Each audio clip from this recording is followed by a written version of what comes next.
Karen Chipchumba Kili alizaliwa tarehe 5 Desemba mwaka wa 1986 katika kaunti ya Nandi. Alikuwa akifungua mimba ya familia ya watoto 4, mabinti 3 na mvulana mmoja. Katika malezi yake alikuwa kipenzi cha mama yake Cecilia Kili na baba yake wa kambo Hosea Kili. Japokuwa alilelewa katika familia yenye uwezo wa kifedha, Karen hakuwahi kulemea kwa anasa. Alijituma na kujitolea kimasomo. Safari yake ya elimu ilimpeleka katika shule ya upili ya wasichana ya Loreto, sehemu za Limuru, moja ya shule mashuhuri za kitaifa. Mwaka wa 2004 aliendelea na masomo yake ya juu katika chuo kikuu cha Baraton, akijikita katika shahada ya sayansi ya elektroniki, akibobea zaidi kwenye telecommunication engineering. Katika darasa lote, yeye alikuwa mmoja wa wanawake 2 pekee. Lakini licha ya changamoto za kijinsia, Karen alionekana mwenye azma ya kufanikisha masomo yake. Waliomjua walisema alikuwa binti mwenye malengo, mwenye nidhamu ya muda, iwe darasani au kanisani. Lakini swali kubwa linabakia, ilikuwaje Karen, binti huyu aliyejaa ndoto na matumaini, akapatikana ameuawa nyumbani kwake? Na ni kwa nini madai mazito yakamwandama babake wa kambo, akishtumiwa kumnyanyasa kimapenzi? Hii ndio Kurunzi ya Jinai. Jina langu Sheban Yusuf. Kama kawaida, ukipendezwa na kazi zetu za upekuzi, hakikisha una subscribe ili usipitwe na makala mapya pindi tunapokudondoshea. Baraton University. Ni katika chuo hichi ndipo Karen alikutana na Mercy Keino, rafiki yake wa dhati. Kwa bahati mbaya, vifo vyao viwili vilitokea kwa njia ya kutatanisha, vikitenganishwa na miezi 8 pekee. Na hadi leo vimebakia kuwa kati ya visa vikubwa vilivyojaa maswali mengi bila majibu katika historia ya jinai nchini Kenya. Kwa jina la utani Chumba, kama alivyoitwa na familia na marafiki, Karen alijulikana kama binti mwenye bidii na mwenye moyo wa upendo. Daima alikuwa mchangamfu na tabasamu usoni mwake. Alipenda sana muziki wa jazz, mara nyingi akionekana kwenye ukurasa wake wa Facebook akichangia mijadala ndani ya kundi la Capital Jazz Club. Baada ya kumaliza masomo yake katika chuo kikuu cha East African Baraton mwishoni mwa mwaka wa 2008 hadi mwaka wa 2009, Karen aliweka mkakati wa kuendeleza taaluma yake ya telecommunication engineering. Mwaka wa 2009 alipata ajira katika ofisi za Kenya Power jijini Nairobi, akifanya kazi kama telecommunication support assistant katika kitengo cha teknolojia ya habari na mawasiliano. Katika kipindi hiki, Karen bado aliishi na familia yake katika Roster Apartments, eneo la Kilimani jijini Nairobi. Ingawa familia ya Kili kwa nje ilionekana kama familia iliyotimia na yenye mshikamano, ukweli wa maisha yao ulikuwa na sura tofauti kabisa, jambo ambalo tutaendelea kuchanganua. Ni hapa Roster Apartment ndipo Karen alikutana na Louis Otieno, jirani aliyekuwa akiishi katika ghorofa ya chini ya jengo moja na familia ya Karen. Kwa wakati huo, Louis, almaarufu kama Louis, alikuwa jina kubwa katika tasnia ya habari nchini Kenya. Louis Armstrong Otieno, mwana wa Elizabeth Omolo, ambaye naye alikuwa mtangazaji mashuhuri katika kituo cha serikali kilichojulikana wakati huo kama Voice of Kenya, leo hii KBC, alijipatia umaarufu mkubwa kama mmoja wa wanahabari maarufu na waliolipwa vyema nchini Kenya. Safari yake ya kitaaluma ilianzia KBC, kisha akahamia Nation TV ambapo alitangaza habari pamoja na Beatrice Marshall. Baada ya muda alijiunga na KTN kabla ya kuhamishiwa Citizen TV ambapo umaarufu wake ulipaa na ndipo akatajwa kama mtangazaji aliyelipwa pesa nyingi zaidi nchini. Louis alihudumu Citizen TV hadi Oktoba mwaka wa 2009 na hatimaye kujiunga na K24.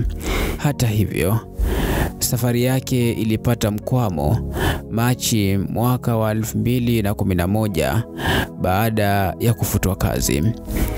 Katika macho ya Wakenya, Louis Otieno alijulikana kwa utanashati wake, mavazi ya kuvutia, ujasiri wa kujiamini na umahiri katika lugha ya Kiingereza. Zaidi ya hayo, alikuwa akitambulika kwa live interviews zenye msisimko ambapo aliwahoji wanasiasa wakubwa wa taifa akiwemo John Michuki, Ole Kiapi na Martha Karua. Kando na kazi, Louis alikuwa ameoa na akabarikiwa watoto wawili, lakini ndoa yake ilivunjika baada ya muda mfupi, akidaiwa kutokana na tuhuma za usaliti. Na kama kawaida inavyoshuhudiwa katika ulimwengu wa maarufu, mali na jina kubwa vilianza kumpandisha kiburi. Wenzake kazini walimuelezea mara kwa mara kama mtu mwenye kichwa kigumu na anayesumbua kufanya kazi naye. Aidha, hakuweza kuficha mapenzi yake kwa anasa na starehe, mara kwa mara akionekana kwenye vilabu akiburudika na vinywaji, akizungumza na wanawake. Taratibu, tabia hii ikawa sehemu ya maisha yake ya kila siku na hatimaye ikamvunjia kwenye kashfa za kijamii ambazo zilianza kulichafua jina lake. Moja ya kashfa kubwa iliyomshusha hadhi Louis Otieno mbele ya mashabiki wake ilikuwa mahusiano yake ya kimapenzi na mwanamuziki tajika Susan Gashukia. Hili lilitokana na madai kuwa Susan aliachana na mume wake, mtayarishaji wa muziki Kido Kibogosio, kwa sababu ya uhusiano wake na Louis. Tukio hilo liliibua gumzo kubwa mitaani, likiibua maswali mengi juu ya hulka na maisha ya siri ya mtangazaji huyu maarufu. Kashfa hizo, zikichanganywa na sifa ya kuwa mtu mgumu kufanya naye kazi, zilianza kuchangia pakubwa katika kushusha hadhi yake katika tasnia ya wanahabari. Kwa upande wa Louis, alikiri kwamba kwa mara ya kwanza alikutana na Karen mnamo Krismasi ya mwaka wa 2010, kipindi ambacho bado alikuwa akifanya kazi K24. Alisimulia kwamba siku hiyo alikuwa amerejea nyumbani Rose Park Apartments wakati Karen alimjongelea akimuomba msaada. Alimueleza kuwa alikuwa anaenda nje kwa chakula cha usiku na wapwa zake, lakini hakuwa na uhakika kama angerudi mapema kwani wazazi wake walikuwa wameondoka na funguo za lango. Louis alimkubalia, akampatia funguo zake za gate na wakabadilishana nambari za simu. Usiku wa manane, takriban saa 7, Karen aliporejea akampigia Louis ili aregeshe funguo. Tukio hilo ndogo likawa mwanzo wa urafiki wao. Mara nyingine Louis alikiri mahakamani kwamba usiku mmoja aliporejea nyumbani alimkuta Karen amefungiwa nje ya nyumba yao. Alikuwa ameketi kwenye balkoni karibu na nyumba ya Louis akingoja familia yake irejee. Karen akamwomba Louis kumruhusu akae kwake kwa muda.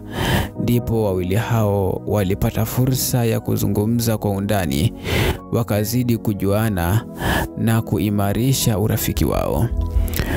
Kutokana na ukaribu huo, Karen alianza mara kwa mara kutoroka nyumbani kwao na kwenda kuishi kwa Louis bila idhini ya wazazi wake. Hatimaye uvumi ukasambaa kwamba wawili hao walikuwa wapenzi, madai ambayo Louis alikanusha vikali. Lakini licha ya kukanusha huku, ushahidi ulionekana wazi kwamba walikuwa na mahusiano ya kimapenzi kati ya Karen na Louis. Wazazi wa Karen waliweza kupata vielelezo vya kuthibitisha uhusiano huo, na hapo ndipo mgogoro mkali ukazuka kati ya wazazi wake, Karen mwenyewe na Louis. Mgogoro huo uliachilia kivuli kizito hata baada ya kifo cha Karen. Familia yake iliendelea kumshutumu Louis kama mchumba wake wa siri, na mzigo huo wa tuhuma ukawa sehemu ya kumbukumbu ya kifo chake kilichobaki na kitendawili. Hosea Akili, baba wa kambo wa Karen, alikiri kwamba kwa mara ya kwanza alifahamu uhusiano kati ya binti yake na Louis Otieno mnamo Machi mwaka wa 2011 baada ya mke wake kumwarifu. Alisema wazi kwamba hakupendezwa na uhusiano huo, kwani alijua licha ya Louis kuishi peke yake kwenye jumba lile, alikuwa tayari na mke na watoto. Pingamizi lake lilizidi baada ya tabia za Karen kubadilika. Hosea alihoji kwamba mwezi Machi mwaka wa 2011 Karen hakurejea nyumbani ilipofika saa 5 usiku. Wakiwa na wasiwasi, wazazi walimpigia simu, naye akadai yupo kazini. Lakini baadaye wakagundua kwamba alikuwa usiku huo katika nyumba ya Louis iliyokuwa ghorofa ya chini ya jengo waliloishi. Zaidi ya hayo, wazazi wote wawili walidai kulikuwa na visa vya kupotea pesa nyumbani. Hosea alisisitiza kwamba kwa mara ya kwanza alipoteza shilingi 10,000. Walipoitisha kikao cha kifamilia, Karen alikiri kwamba pesa hizo alitumia kwa ajili ya mahitaji ya Louis. Tukio hilo lilifanya wazazi wake kumkanya vikali, wakimtaka aachane na mahusiano hayo. Hosea alienda mbali zaidi, akazungumza na mwenye nyumba akishinikiza Louis ahamishwe kutoka katika apartment hiyo.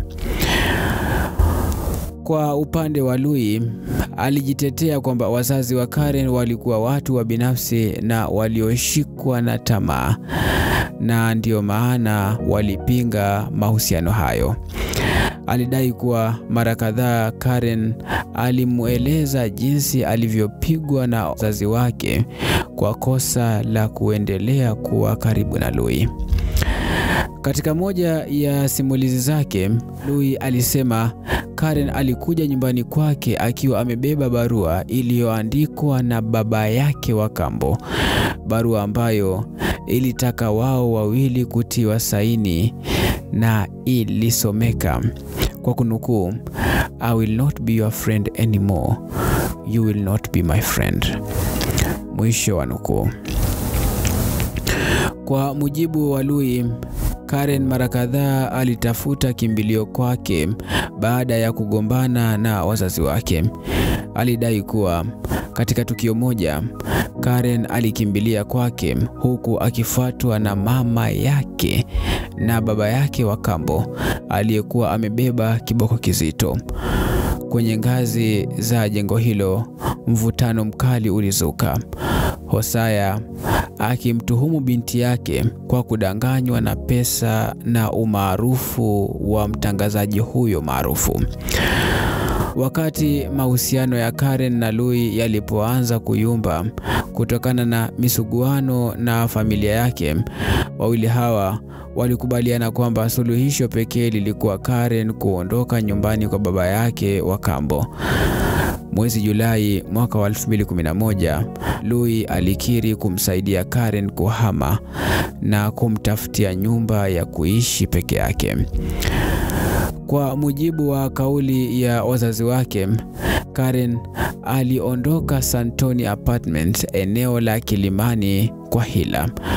Familia yote ilikuwa imesafiri kijijini kushiriki mazishi ya mjomba wake, lakini Karen alikataa kuungana nao, akiahidi kwamba angefuata baadaye.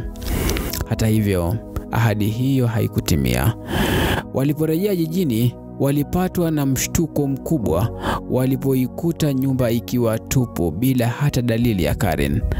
Mara moja mama yake alimtafuta kwa simu na kumuuliza alipo. Karen alimjibu kwa sauti yenye msimamo kwamba ameamua kutafuta amani kwa kuishi kivyake, ila akakataa kufichua alikoishi. Hali iliwahangaisha wazazi wake zaidi pale walipogundua kwamba shilingi 6,000 zilizokuwa zimehifadhiwa chumbani mwao zilikuwa zimetoweka wakati wao walipokuwa safarini. Hosaya, baba wa kambo, alilazimika kumuita Karen nyumbani kwa mahojiano ya familia. Ndipo Karen alipokiri kwamba pesa hizo alikuwa amemkabidhi mwanamke aliyemtaja kama Sandra, anaishi Santoni Apartments. Hata hivyo, uchunguzi wao baadaye ulipiga mwamba.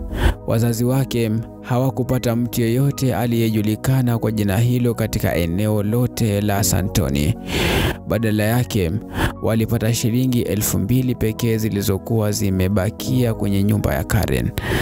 Baada ya msitizo mkali, Karen alikubali kwamba salio la pesa hizo alimkabidhi Louis, akidai lilitumika kugharamia matibabu ya mapafu yake yaliyokuwa yameanza kumletea matatizo.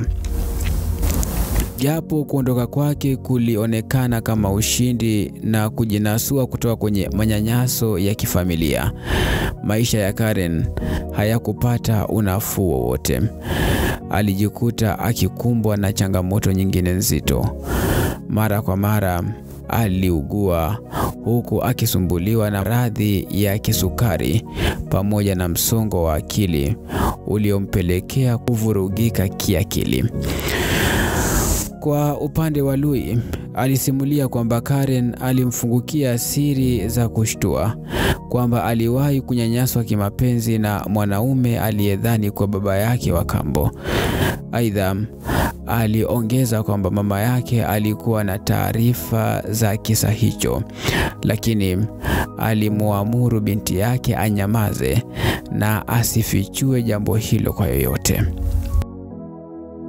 Manyanyaso aliyopitia Karen yaliibuliwa waziwazi baadaye.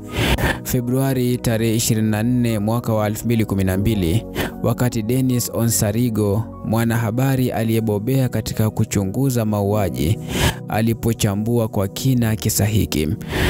Kupitia chapisho la Twitter, sasa X, Dennis aliibua gumzo kali, akisema wazi kwamba kulikuwa na maswali mazito kuhusu aina ya uhusiano uliokuwepo kati ya Karen na baba yake wa kambo. Katika uchunguzi wake, Dennis pia alifichua namna wazazi wa Karen walivyomnyanyasa kimwili na kimaneno, wakimrushia majina ya kashfa yaliyoacha majeraha ya kiakili.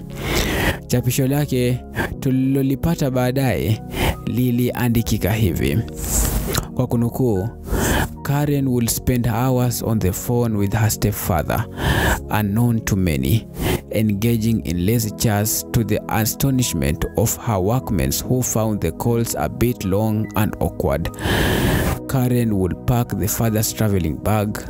She will know when he traveled and when he was back, what he would wear, and to one point, one of her parents called her harsh names.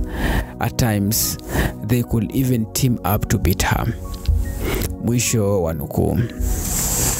Ukweli huu mchungu uliweka wazi taswira ya familia iliyochanganyika, migongano, mateso na hila za kifamilia ambazo Karen alibeba kimya kimya.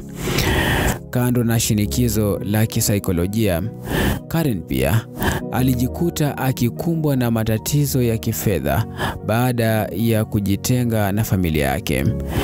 Mara kwa mara aliangukia kwenye madeni makubwa, hali iliyoharibu mahusiano yake na marafiki na hata kuwatenga wanafamilia waliokuwa wakijaribu kumsaidia.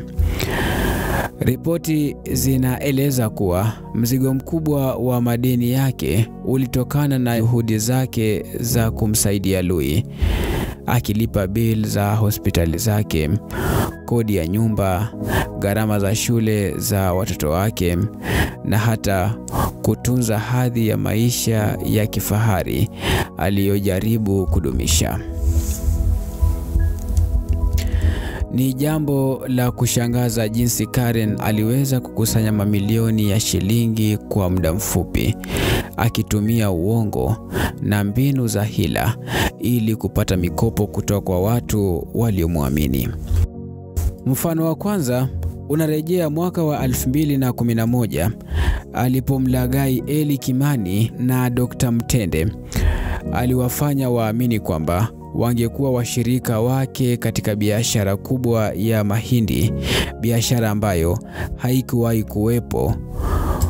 Kwa ulaghai huu alifanikiwa kunyakua shilingi milioni 1.25, lakini alipopuuza kuwalipa, Eli alimtafuta baba yake Karen kuomba msaada wa kurejesha fedha hizo.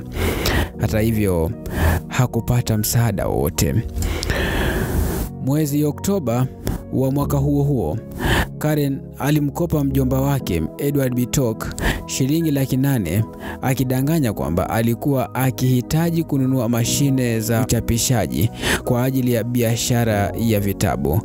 Na haikupita muda, pia alikopa shilingi 200,000 kutoka kwa rafiki yake Paul Ngugi, akisingizia kwamba alikuwa amegubikwa na uraibu wa dawa fulani alizoandikiwa na daktari na alihitaji kusafiri hadi Afrika Kusini kwa ajili ya ukarabati wa dawa za kulevya.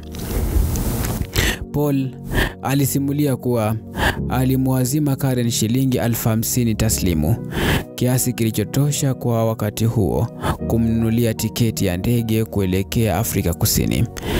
Lakini alipoona Karen ameshindwa kulipa deni hilo, Paul, ambaye pia alikuwa na urafiki wa karibu na baba wa kambo wa Karen, aliamua kuripoti swala hilo moja kwa moja kwake.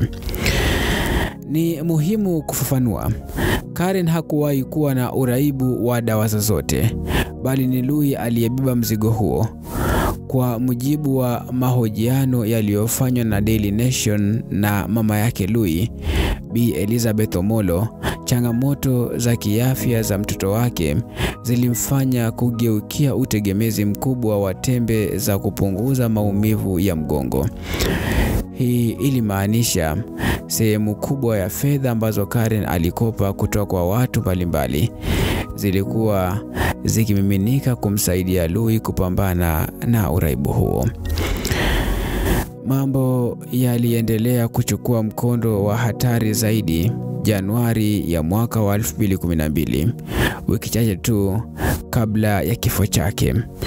Karen alijaribu kukopa shilingi milioni 1.2 kutoka kwa mjomba wake mwingine, Silas, akidai kuwa ni mtaji wa kuendeleza biashara ya mahindi. Hata hivyo, Silas aliona jambo hilo lina utata na akamshirikisha ndugu yake Edward, yule ambaye awali alikuwa amemkopesha Karen shilingi 800,000 kwa ajili ya biashara ya uchapishaji wa vitabu. Edward, kwa kumbukumbu ya mkopo wake wa awali ambao haujalipwa, alimuonya waziwazi Silas asije akaingia kwenye mtego huo. Shaka yake ikawa nzito kiasi cha kumfanya ampigie baba wa kambo wa Karen kumtaarifu juu ya maombi hayo ya kifedha. Ilikuwa ni dalili kwamba kitu hakikuwa sawa kabisa. Hali ya Karen kifedha ilizidi kuzorota kila siku. Mapema Februari ya mwaka wa 2012, siku chache tu kabla ya mauti yake, alimpigia simu Menes Mwaura, meneja wa duka la vileo katika duty free uwanja wa ndege wa kimataifa wa Jomo Kenyatta. Alitoa oda ya pakiti za sigara aina ya Davidoff zenye thamani ya dola 310 za Marekani, ambayo ni takriban shilingi 1041 za Kenya. Karen aliwahakikishia angekamilisha malipo kupitia M-Pesa na akatuma dereva wake kwenda kuchukua mzigo, lakini bidhaa hizo hazikulipiwa kamwe. Na sasa swali la msingi linabakia: ni kwa nini Karen alijitosa kumhudumia Lui kwa kila hali ya maisha yake, bili, madeni, hata starehe, ili hali Lui alikuwa jina kubwa na maarufu kwenye runinga za Kenya? Kumbukeni, wakati Karen alipoanza kumjua Lui mwishoni mwa Desemba mwaka wa 2010, Lui alikuwa bado akifanya kazi katika shirika la utangazaji la K24. Alikuwa ameondoka Citizen TV mwezi Oktoba mwaka wa 2009. Kisha akachukuliwa na Ruth Kamotho, mmiliki wa kituo cha K24 kwa wakati huo, ambaye alimpa nafasi ya kuendelea na kazi yake ya utangazaji. Nia kuu ya Ruth Kamotho ilikuwa kunasa watazamaji wengi kupitia jina kubwa la Lui Otieno na mvuto wake kwenye ulimwengu wa habari. Uhamisho wake kutoka Citizen TV hadi K24 ulikuja na kandarasi iliyompa mshahara mnono na cheo cha usimamizi katika moja ya idara kuu. Lakini nyuma ya pazia, K24 ilikumbwa na dhoruba ya kifedha.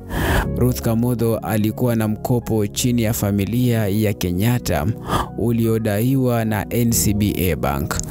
Mkopo wa shilingi milioni 12 uliokuwa haraka na kufikia deni la zaidi ya shilingi milioni 70.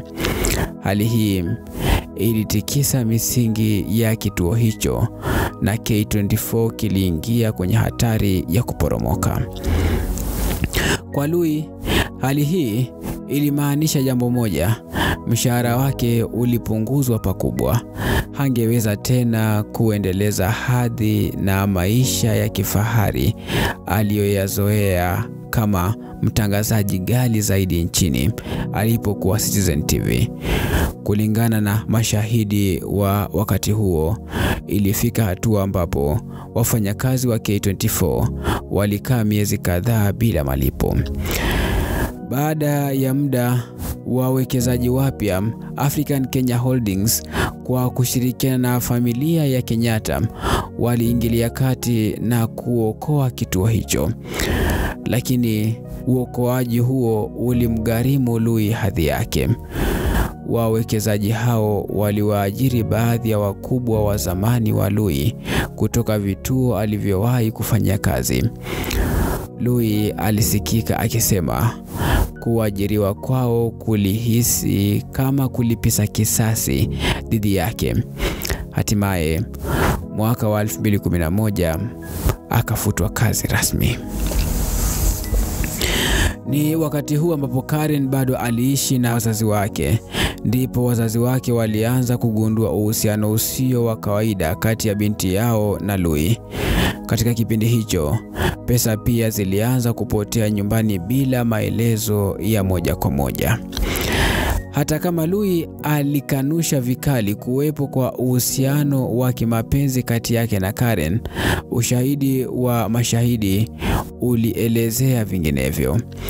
Mfano ni wakati Louis na Karen walipokwenda kununua gari katika duka la magari jijini Nairobi, mwanabiashara John Derito alithibitisha kuwa Louis alimtambua Karen mbele yake kama mke wake. Zaidi, alipokuwa akichapisha risiti ya ununuzi, Karen alitoa jina lake kamili kama Karen Chepchumba Armstrong. Armstrong likiwa jina la katikati la Louis. Walinzi waliokuwa wakihudumu kwenye nyumba ya familia ya Karen pia walitoa ushahidi kwamba Louis alikuwa akizuru mara kwa mara na mara nyingine akilala humo. Ushahidi huu ulijenga picha yenye nguvu ya uhusiano wa kimapenzi uliozidi maelezo ya kawaida. Lakini wakati huo huo, Karen alizidi kuzama kwenye msongo wa mawazo, hasa kutokana na mzigo wa madeni uliomwandama. Ijumaa tarehe 10 Februari mwaka wa 2012, siku chache tu kabla ya kifo chake, alienda kwa ofisi ya baba yake na kuacha barua yenye tarehe 6 Februari mwaka wa 2012. Barua ambayo baadaye ingekuwa kiini cha mjadala mkubwa. Kwa kunukuu, barua hii ilisomeka: Dear Dad, I really don't know where to start. I have so much to say. It has been a tough year for you and Mom. The worry I have put you through, the pain, the upset. It has been so hard for the family. All the miseries were caused by myself, conflicted and unreasonable behavior. I have thought about it, and now I know why I chose the path that I did. Why I fell in love with a man so horrible, so manipulative, a predator who takes advantage of innocence and vulnerability. I was young, trusting and unsuspecting. Why did I not respect you? Why did I do the things that hurt you so much? I have stolen and committed other unbelievable things that dragged me into a deep pit. I can never take that back. For a long time, I wasn't thinking. I simply did not think, and then it all went wrong. I didn't think about the consequences, the hurt, the pain you will feel as a result of my action. Before I knew it, I had done wrong and disappointed you. I am sorry. I sincerely want to become a much better person, better than I ever was. The past few months have been a huge life lesson. I have learned of things I never knew existed. I am going to show you how much you mean to me by doing the little things that make you smile inside and out and make you proud. From now on, I will make good decisions and I will make you proud. And in the long run, I will make you a happy man. I love you, Dad. I aim to love you more than I ever have. I respect, honor, and treasure you and Mom. Signed, CK. Mwisho wa nukuu. Siku mbili baadaye, Jumapili tarehe 12 Februari mwaka wa 2012, Karen alimwalika Eli nyumbani kwake. Eli ndiye jamaa aliyekuwa amemkopesha shilingi milioni 1.25. Lakini kabla ya kuelekea huko, alimfahamisha baba yake Karen kuhusu mwaliko huo. Baba yake akakubali waende pamoja. Karen alishtuka mno alipoona Eli akiandamana na baba yake. Ni wakati huu ndipo baba yake alipoeleza mahakamani kwamba aliwashawishi Karen na Eli kukubali kufanya mkutano wa pamoja nyumbani kwa familia yao huko Rose Park Apartment. Walipowasili, hali ikabadilika kabisa. Kwa mshangao wa Karen, watu wengine watatu ambao naye alikuwa amewakopa walikuwa tayari humo ndani baada ya kupigiwa simu na baba yake. Hawa walikuwa Edward, Paul na Simon. Katika mkutano ulioanza majira ya saa 12 jioni, Karen alikiri jambo zito. Alikuwa akidaiwa na watu wengi zaidi ya wale waliokuwepo pale. Akaweka wazi siri iliyokuwa ikimla, kwamba Louis alikuwa akimtumia kama chanzo cha fedha kulipa gharama za hospitali, kushughulikia mke wake mtalaka na kugharamia masomo ya watoto wake. Zaidi ya hayo, Karen alifichua kuwa alikuwa ametumia shilingi 1440 kwa mwanamke aitwaye Susan kwa ajili ya ubia wa biashara ya filamu aliyodaiwa na Louis. Hapo ndipo akaendelea kusema alivyolipia matibabu ya Louis katika Nairobi Hospital pamoja na gharama za rehabilitation huko Afrika Kusini kutokana na uraibu wake wa dawa za kulevya. Ni katika mkutano huu ndipo ikawa dhahiri Karen alikuwa na deni lililozidi shilingi milioni 3 kwa watu mbalimbali nchini. Na kiini cha mzizi wote wa mazungumzo hayo alikuwa mtu mmoja tu, Louis Otieno. Kwa mjadala wa kina, walikubaliana njia mwafaka za kulipa madeni haya. Baba yake wa kambo aliahidi kumsaidia kulipa deni kubwa la shilingi milioni 1.25. Kwa deni lililosalia, Karen alitakiwa kuandikisha mkataba na waajiri wake wa KPLC ili wakate shilingi 20,000 kila mwezi moja kwa moja kutoka kwenye akaunti yake kwa ajili ya kulipa madeni. Aidha, alitakiwa kuuza baadhi ya mali zake za nyumbani kisha arejee kuishi na wazazi wake ili awe salama. Lakini makubaliano haya hayakuishia hapo. Walikubaliana pia kwamba Karen atamripoti Louis katika kituo cha polisi kwa dhamira ya kumlazimisha arejeshe fedha zote ambazo alikuwa amemnyonya binti huyo mdogo. Baba yake wa kambo alielezea kotini kwamba wakati wa mkutano huo simu ya Karen ilikuwa ikilia mfululizo. Mamake alipoinua alishtuka kugundua kwamba mpigaji hakuwa mwingine bali ni Louis mwenyewe. Mkutano ulimalizika majira ya saa 2:30 usiku. Karen akawaandalia familia yake chakula cha jioni, lakini hii ikawa ndiyo sapa ya mwisho waliokula pamoja. Baada ya chajio, baba yake alijaribu kumshawishi alale nyumbani hapo, lakini Karen kwa msisitizo akakataa.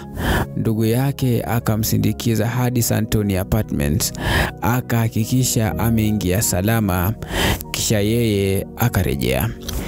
Siku iliyofuata, Jumatatu tarehe 13 Februari mwaka wa 2012, Karen alipaswa kurejea nyumbani kwa wazazi wake usiku baada ya kazi, lakini hakuwasili.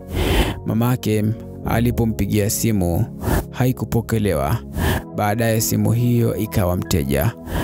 Usiku ukaendelea, wasiwasi ukatawala, lakini mama yake akajituliza akidhani huenda binti yake alikuwa amechoshwa na shughuli za siku hiyo. Lakini jioni ya Jumanne tarehe 14 Februari mwaka wa 2012, hali ikawa tofauti kabisa. Simu ya Karen bado haikupatikana. Hapo ndipo mama yake Cecilia alipompigia simu kazini ili kuulizia iwapo alikuwa ameripoti kazini siku hiyo. Jibu alilolipokea lilimkatisha tamaa. Karen hakuwa amejitokeza kazini. Kutokana na hofu na kutojua walipo, mamake Karen, Cecilia pamoja na ndugu yake Emmanuel wakaelekea Santoni Apartment ili kuchunguza kwa nini Karen hakupokea simu zake. Walifika majira ya saa 4 asubuhi na Emmanuel akaelekea moja kwa moja kwa nyumba ya Karen, Apartment A17, kuangalia hali ilivyokuwa. Emmanuel alieleza mahakamani kwamba alipofika, mlango wa nyumba haukuwa umefungwa kwa kawaida. Alijaribu kutumia kengele lakini hakupata majibu.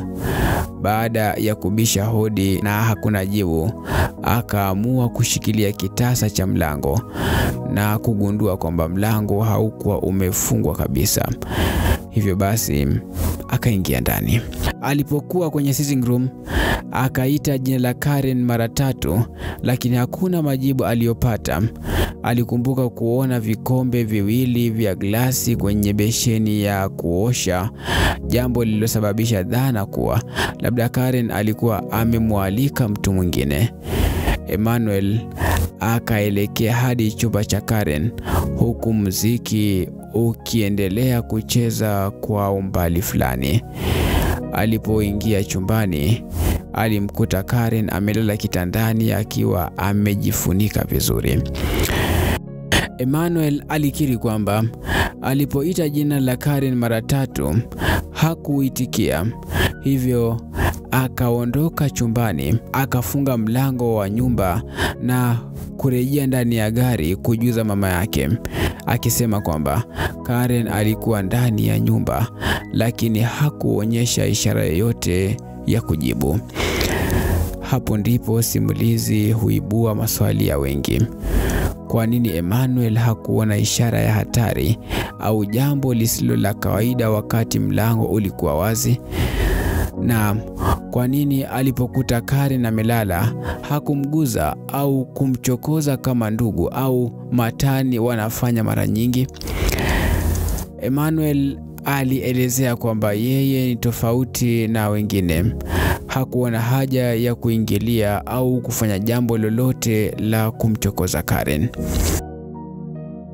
Zaidi, Emmanuel alibainisha kwamba aliposhuka orofa kuelekea kueleza mama yake kuhusu hali ya Karen, Cecilia alimwagiza Emmanuel afungue madirisha ya nyumba, kwani nyumba ilikuwa imejaa harufu isiyo ya kawaida, ishara ya kuwa jambo lilikuwa haliko sawa.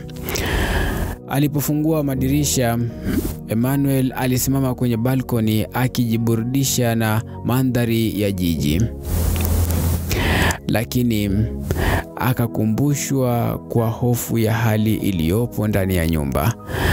Chumbani kwa Karen, mama yake Cecilia alikiri kuwa alimkuta binti yake amelazwa salama kitandani, lakini akashuku kwamba kuamsha binti yake hakutakuwa kazi ya kawaida ya mtu yeyote. Akimtikisa Karen kwa kisu kwa hofu ya hali ya juu, ndipo aligundua binti yake amefariki dunia. Mara moja alianza kupiga nduru. Emmanuel, ambaye bado alikuwa kwenye balkoni, alishangaa kusikia nduru hizo na mara moja akakimbia chumbani kuona kilichotokea. Alifika na hakutaka kuamini macho yake. Mwili wa Karen ulikuwa umelazwa kitandani, damu ikitiririka kutoka mdomoni, pua limefunikwa pamba na matapishi yameenea sakafuni. Kutokana na jinsi mwili ulivyopangwa, ilikuwa wazi kwamba muuaji alikuwa na uhusiano wa karibu sana na Karen. Pia umakini wa mahali pa vitu vilivyo ndani ya chumba unaonyesha kuwa muuaji alifanya kazi yake kwa mikakati, bila makosa, akihakikisha kila kitu kiko sawa kabla ya kutoka kwenye eneo la tukio. Mauaji haya yaliwekwa vizuri, yakiwa na mpangilio uliofanywa kwa ustadi mkubwa. Mara moja babake Karen alifika Santoni Apartments akifuatwa muda mfupi na wapelelezi wa jinai ambao walianza uchunguzi kwenye eneo la tukio. Hata hivyo, katika hatua za mwanzo, wapelelezi hao waliharibu baadhi ya ushahidi muhimu, jambo lililofanya uchunguzi kuanza kwa changamoto kubwa sana. Katika eneo la tukio, wapelelezi walikuta barua nyingi ambazo Karen alikuwa ameandika. Moja ya barua iliyonakiliwa Jumapili tarehe 12 Februari mwaka wa 2012 ilikuwa imeharibika kwa vijisehemu vidogo na kutupwa ndani ya jaa la takataka. Barua hii ilikuwa imemwelekea baba yake, ikieleza malalamiko yake kuhusu matumizi makubwa ya pesa kwa ajili ya matukio ya mahitaji ya Louis Otieno katika maisha yake ya kila siku. Wapelelezi walithibitisha kuwa barua hii ilitokana na kikao kilichokuwa na baba yake na wale waliokuwa wanamdai Karen. Aidha, maafisa wa usalama walipata barua nyingine iliyokuwa imeandikwa Ijumaa tarehe 4 Novemba mwaka wa 2011, pia ikielekezwa kwa baba yake na imeandikwa kwa lugha ya Luo. Barua nyingine iliyopatikana ilieleza kwa kunukuu, "We might be sooner enemies, but put that nonsense aside for a moment. Karen might be gravely ill. She is potentially suffering from multiple organ failure as diagnosed by a doctor in Nairobi hospital. They have said she has a very weak heart, one sick kidney and a sick liver. Signed, Louis Otieno." Barua hii ilizua shauku kubwa miongoni mwa maafisa wa upelelezi, wakijiuliza iwapo ilikuwa imeandikwa kabla au baada ya kifo cha Karen, kama njia ya kudai kuwa kifo chake kilitokana na ugonjwa. Aidha, palipatikana risiti 12 kutoka Nairobi Hospital kwa jina la Louis Armstrong Otieno, zikiwa na jumla ya matumizi ya 1489. Hii ilithibitisha wazi kwamba Karen alikuwa akimsaidia kifedha Louis. Kutokana na ushahidi huu, maafisa wa upelelezi walimtaka Louis kujiwasilisha kwenye kituo cha polisi cha Kilimani kwa ajili ya mahojiano ya kina na kuandikisha ripoti. Katika mahojiano hayo, Louis alishikilia kauli yake kuwa alikuwa ameonana na Karen wiki 2 zilizopita. Alikuwa sehemu za Magadi akijishughulisha na kurekodi filamu pamoja na rafiki yake kuanzia tarehe 11 Februari hadi tarehe 14 Februari mwaka wa 2012.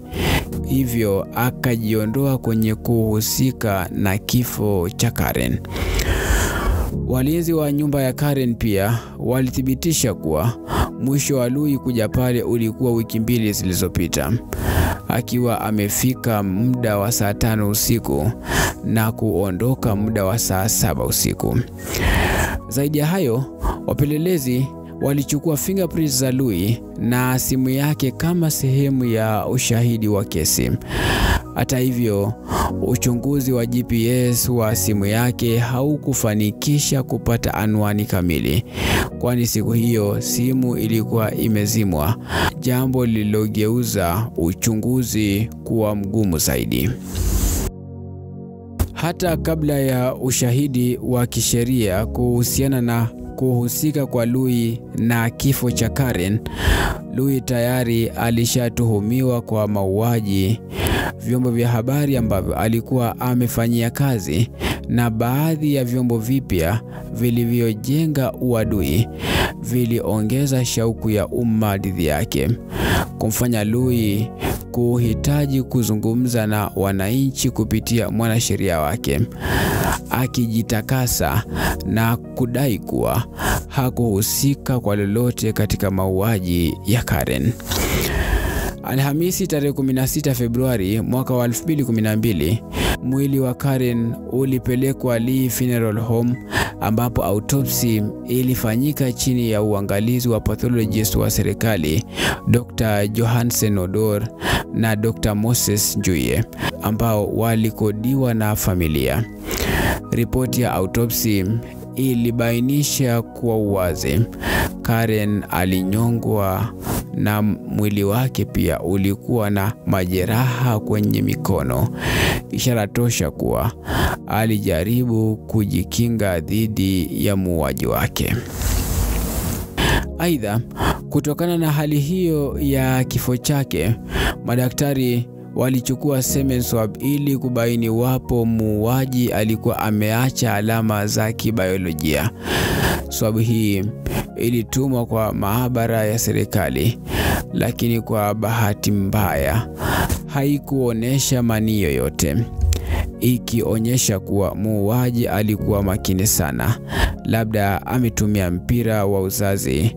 Hata kitanda cha shuka ambayo Karen alilala nayo havikupatikana na alama ya yeyote ya kibiolojia. Hii ilisababisha shaka kubwa kuhusu udhaifu wa timu ya forensic na jinsi walivyoshughulikia ushahidi. Kila hatua ya uchunguzi ilionekana kuchukuliwa kwa upuuzi, kuanzia mwili wa Karen ulipochukuliwa kutoka eneo la tukio bila kuchunguzwa ipasavyo. Hii ni pamoja na kukosa fingerprints kwenye nyumba ya Karen, kitanda, mlango, vikombe kwenye sink na shuka aliyoifunika. Hakuna uchunguzi wa forensic analysis uliofanyika kwa simu au laptop. Vipimo vya DNA kwenye nguo na shuka vilifanyika miaka 4 baadaye, jambo lililochelewesha udhibitisho muhimu. Pathologist wa serikali alijitetea kuhusu ucheleweshaji huu, akieleza kukosekana kwa kemikali na vifaa vya uchunguzi, jambo lililosababisha kufutika kwa baadhi ya sampuli muhimu za DNA na fingerprint. Zaidi, fingernail clip zilizochukuliwa kutoka kwa mkono wa Louis zilizokuwa sehemu ya ushahidi zilibadilishwa, na kwenye mswada wa mahakamani zilizoonyeshwa zilikuwa ni za Karen mwenyewe. Hii inaashiria wazi kuwa wachunguzi walikosa uangalifu au walilenga kuficha ushahidi, jambo lililofanya kesi hii kuwa ngumu kufuatilia. Walinzi wa nyumba ya Karen walisadikisha kuwa walimwona mwili wa Karen mara ya mwisho walipokuwa akipelekwa nyumbani na ndugu yake, na hakumwona tena hadi aliporipotiwa kufariki. Walielezea pia kuwa Jumatano tarehe 9 Februari mwaka wa 2012 Karen alipokea mgeni aliyejitambulisha kama Laj, lakini walinzi hawakuweza kurekodi namba ya gari kutokana na maagizo ya Karen. Hii ilizuia utambulisho wa mgeni na uhusiano wake na Karen, jambo lililofanya uchunguzi kuwa mgumu zaidi. Kwa kweli, kesi hii ilipelekwa kiholela. Hata kama muuaji angeacha picha yake, hali ya uchunguzi na udhaifu wa timu ya polisi isingemruhusu kufahamika au kushikwa. Hapa kuna uwezekano mbili: ama wapelelezi walikosa uzoefu au kulikuwa na nia ya kuharibu ushahidi. Siku 11 baada ya kifo chake, Karen alizikwa kwa heshima ya kifamilia katika boma la familia yao, Baraton, kaunti ya Nandi, Ijumaa tarehe 21 Februari mwaka wa 2012. Kinachoshangaza zaidi katika mazishi haya ilikuwa kauli ya baba yake wa kambo, akisema kuwa walimsamehe muuaji, jambo lililoacha hisia mchanganyiko miongoni mwa waombolezaji na jamii. Kauli ya mzazi wa Karen ilikuwa ya mashaka sana, Kwanza, ilitoka kwa mzazi ambaye binti yake alikuwa ameuliwa kwa kikatili, huku mhusika bado kutofikishwa mbele ya sheria. Hebu tujiulize, ni vipi mzazi anavyoweza kumsamehea muuaji asiyemjua? Je, hii ni hisia ya huzuni, msongo wa mawazo, au labda shida ya kukubaliana na ukweli wa kifo cha mtoto wake? Kwa kuwa hakukuwepo na ushahidi wa kumfungamanisha yeyote kwenye mauaji ya Karen, DPP wa wakati huo, Kiraiko Tobiko, alitoa amri ya inquest kwa kifo cha Karen. Hii ilifanyika mwaka wa 2012, lakini inquest ilianza tu Mei tarehe 25 mwaka wa 2016, miaka 4 baada ya kifo chake. Cheleweshaji hiki kilitokana na sababu kadhaa, ikiwemo ukosefu wa mashahidi muhimu waliokuwa hawajajiwasilisha mahakamani kwa wakati, wakiwemo wazazi wa Karen. Hii ilionyesha hali ya uvivu wa familia, jambo lisilotarajiwa katika kesi za mauaji ya watoto, ambapo wazazi wanapaswa kuwa mbioni kutafuta haki. Katika hatua ya inquest, mashahidi 31 walifika mahakamani na ilibainika wazi kuwa wapelelezi wa jinai walikuwa wamemaliza ukusanyaji wa ushahidi. Ushahidi ulionyesha kwa uwazi kuwa Karen alimdhamini Louis Otieno katika maisha yake, hali ambayo ilileta mchezo wa kulaumiana kati ya Louis na wazazi wa Karen. Wazazi wa Karen walimshtumu Louis kwa kutumia mtoto wao kama kitega uchumi. Louis akamshtumu baba wa Karen, Wakambo, kwa kumnyanyasa Karen kimaneno na kimapenzi. Januari tarehe 19 mwaka wa 2018, inquest hii ilifikia tamati. Magistrate Charles Ondeki aliamua kuwa ushahidi uliowasilishwa kotini haukutosha kumshutumu yeyote kwa mauaji ya Karen. Hakimu alitoa amri ya uchunguzi upya, ukizingatia kuwa kuchunguzwa kwa forensic analysis kwa kina, hasa mawasiliano kati ya Karen na wahusika wake wa karibu.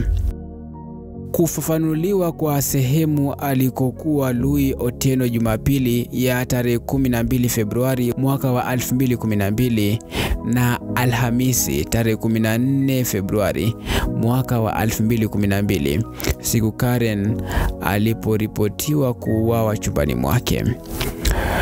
Kuamuriwa kwa fingernails clips mpya kuchukuliwa kutoka kwa Louis ili kufanyiwa uchunguzi wa kina chini ya usimamizi wa mkuu wa Government Chemistry Lab. Inasalia wazi, kesi ya Karen haikuwa rahisi, na kwa uchunguzi huu mpya, hakika ushahidi mpya unaweza kubadilisha mwelekeo wa kweli na kuleta haki iliyosubiriwa kwa muda mrefu. Mpaka pale ambapo kesi hii itakapokwisha, tutakuletea makala hiyo kwa utendeti. Ila kwa sasa, kuwa makini na zidi kufuatilia makala zetu. Jina langu Shaban Yusuf.